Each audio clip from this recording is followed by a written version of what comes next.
Hey everyone, I'm Armored Gaming, welcome back to my channel, and welcome to Monster Legends. We have a lot of new stuff going on. I want to talk about the 7-hour challenge, I want to talk about Dr. Wattz breeding events, and I want to talk about the Relic category chest boost, which is the best time to upgrade your Relic. So 3 things in this video, and we'll start with everyone's favorite, the 7-hour challenge, because I don't think it'll take that long. So the 7-hour challenge, for those of you that happen to be new to the channel, there are 3 available monsters that you can purchase, or that you can get, and realistically you should be able to get all of them completely free to play just by doing your attacks. So the way the 7-hour challenge works is that you first need to do player versus player, and I am playing off a level 38 account to show you guys that it doesn't matter what level you are still able to get the monster, whether you're a brand new account, whether you are a long-term player.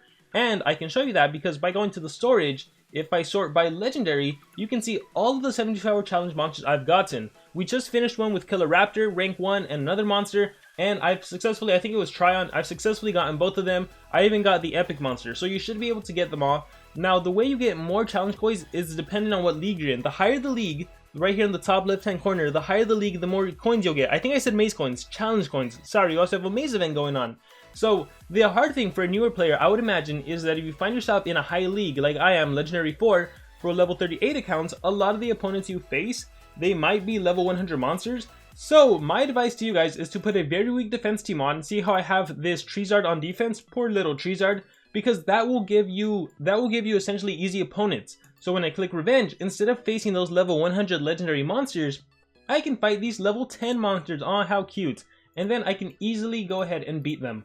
Bam, even one attack, and that's why I get my challenge coins. It is super important that you win your attacks, otherwise you don't get to spin the roulette wheel. If you don't get to spin the roulette wheel, you miss out on challenge coins, you miss out on potentially maze coins. So make sure to win your battles. And my second advice is to make sure you never ever have a shield active. When you have a shield active, your defense cannot be attacked for a full 3 hours. So the way you break your own defense is by attacking. So in a while when I check PvP, most likely I'm gonna have a shield up. So just check it constantly, make sure you never have a shield up, okay?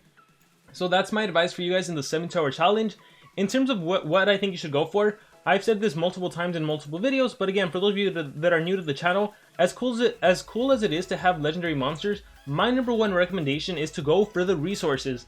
Go for the gems, go for the relics, alright? This is a new account again, and look, I have 187 gems on this account, so I almost have enough to upgrade my hatchery to level 4, so I'm excited about that, and I was actually able to get Ilian, and that cost me a good amount of gems, but look, I'm crafting Ilian. So hopefully you guys, oh, that reminds me, we have new Mythic Amber Floors, we'll talk about that too. So this 7-hour challenge is amazing to get gems, so go for the gems, but again, realistically you should be able to get everyone. I will quickly analyze the monsters, so let's go for those long-term players that are watching this video.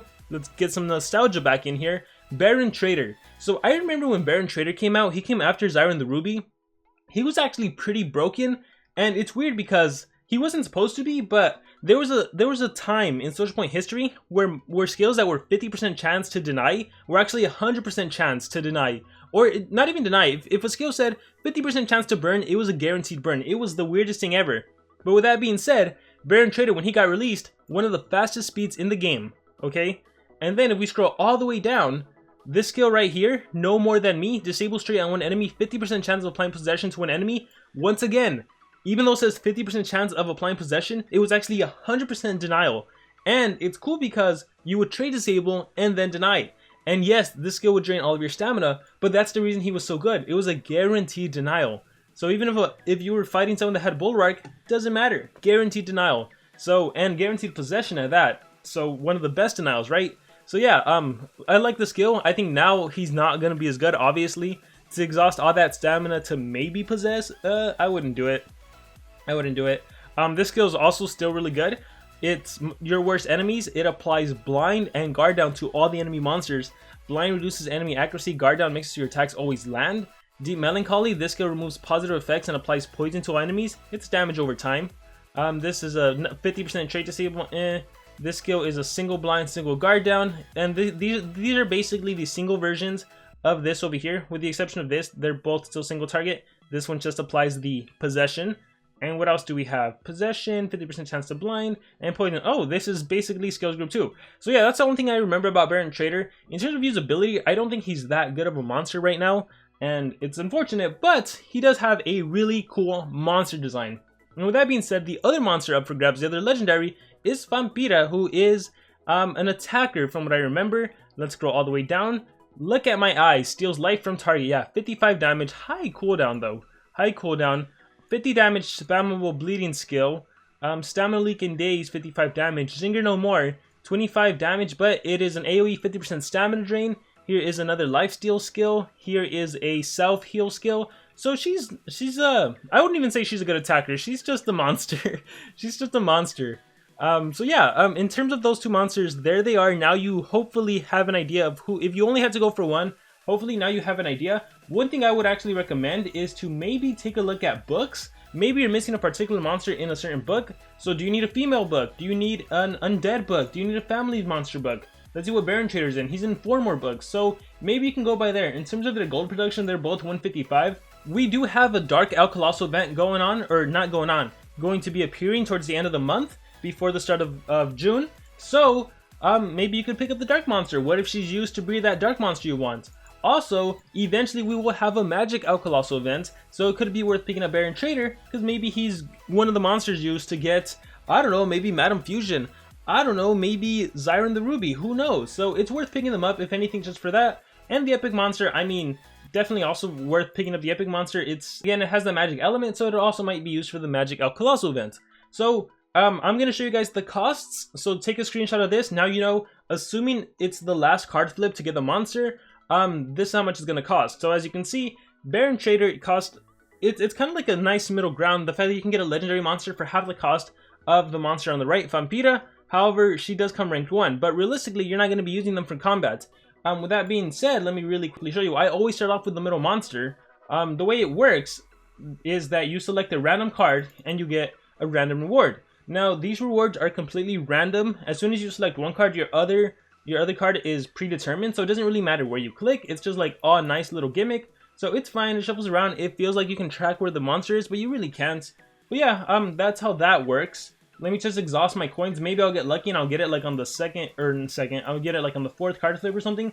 It is possible to get the monster on the very first card flip or the 2nd card flip. There's just a low percentage, but it is possible because it's happened to me before. And it doesn't happen often, but it has happened to me before.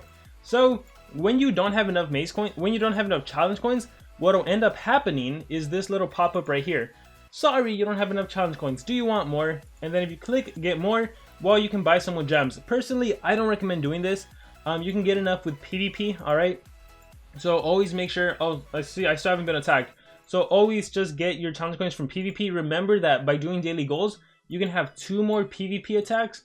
And I don't know, maybe you're like me and you saved your PvP attacks from the Legends Pass. Keep in mind there are also 5 PvP attacks in the Legends Pass. See, I still have these available for whenever I need them. So maybe you're like me and you just save everything for when something good comes out. So if I need those extra 5, I have them. Alright, so that is the 72-hour challenge. Let us transition over to my level 150 account. So what else do we have going on in the game?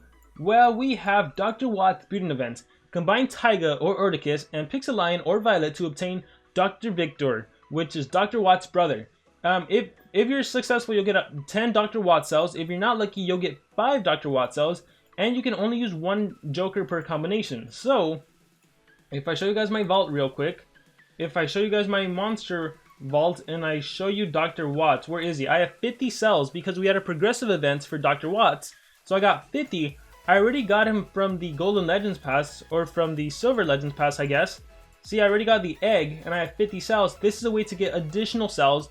Not to mention, if you click on your daily goals, there's a way to get Dr. Watt cells even more. So, it is possible right now, it appears, to get rank 1 of whatever Legends Pass monster it is completely free to play, given all the events that are in the game. So that's pretty cool. So, Dr. Victor, I don't care for, but to have an opportunity to rank up Dr. Watts, I'm definitely going to be going for, here, let's try it out. What is it? Erdicus and Pixeline, that's what I'll do. Breed, let's click on that heart. Erdicus, which is this, and Pixeline, which is magic, and let's see if I'm lucky. Select breeding, and 22 hours, that is a rare monster, so yeah, it was a failure. But the only thing I would caution, be careful about filling up your hatchery with a ton, and I mean a ton of monsters, because keep in mind, you have a maze going on, and you don't want to miss out on your 50 coins for hatching. So that's the only thing I would caution. Be careful about that, okay? Yeah, it's cool that you can get 10 or 5 cells for Dr. Wattz, but I don't think it's worth missing out on maze coins for that.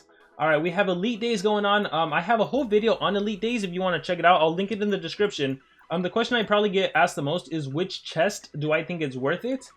Are they available right now? Where are those chests? I'm pretty sure there should be some chests. Oh, there it is. Elite chest. So, my answer is always, I don't like the chest because it's a random monster. So imagine, I always say, imagine getting the Soul Hugger, right? Like, let's say you want Wormlad. Let's say you want Grakon. Imagine getting the Soul Hugger. All your hard work for it to go to Soul Hugger. So I don't recommend the chest. I recommend getting individual cells. You should be able to purchase individual cells, if I'm not mistaken, of the specific monster you want. Let's see, what else do we have going on? Growth Spurt event. Oh, the Relics category chest. So I love whenever there's an event on Relics. I'll make a whole designated video for this, because this is your time to level up your Relics. So if you had any Relic you need to level up, now is the time. Go level it up. I'm pretty sure I have some. What do I need to level up? I probably need to get that Uriel's Essence maxed out. So, Jakun Sword I don't need. Where is it? Okay, I'm pretty sure I had a level 0 that I wanted to level up. Regardless, level up. The reason I like this event so much is because you get a 20% experience boost. Normally this would only give me 480, but now I'm getting 576 experience. So you just want to level up as much as you can right now. If you have any relics in storage, now is the time to open everything, see what you get, level up some relics. This is the perfect time. So again, I will make a designated video just for that. I'm going to be opening up all of this relics, all of this fusion material, and that is going to be great. So make sure to take advantage of that. And I think last, what we need to talk about is the brand new edition of the Mythic dungeons. So Mythic Amber Dungeon, there's now a floor 1, a floor 2, a floor 3, and now we get 3 new floors. And it's depending how ranked up you have your monsters. If you have 3 rank 3 monsters, you can get rank 4. You can open up floor 4 and get 15 more amber. If you have 3 rank 4 monsters, you can get floor 5 and floor 6. You're gonna need 3 rank 5 monsters, which I don't even have, so I can't do that. But it's cool because it's just one node and you get your 15. So I definitely have incentive to rank up my monster now.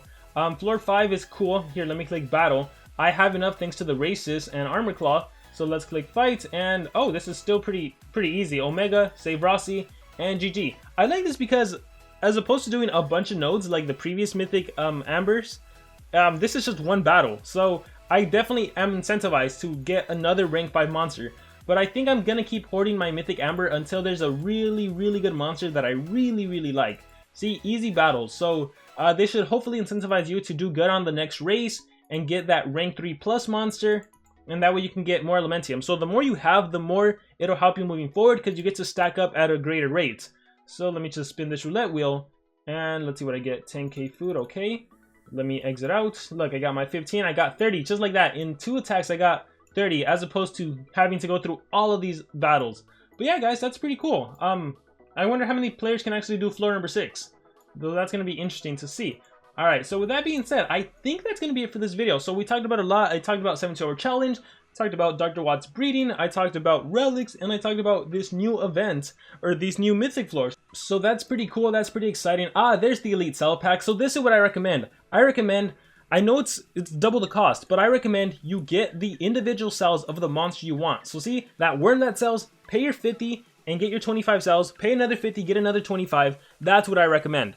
Alright guys, with that being said, that's going to be it for this video. I hope it was helpful, I hope it was informative. Let me know what you thought about it in the comments below, and remember to subscribe.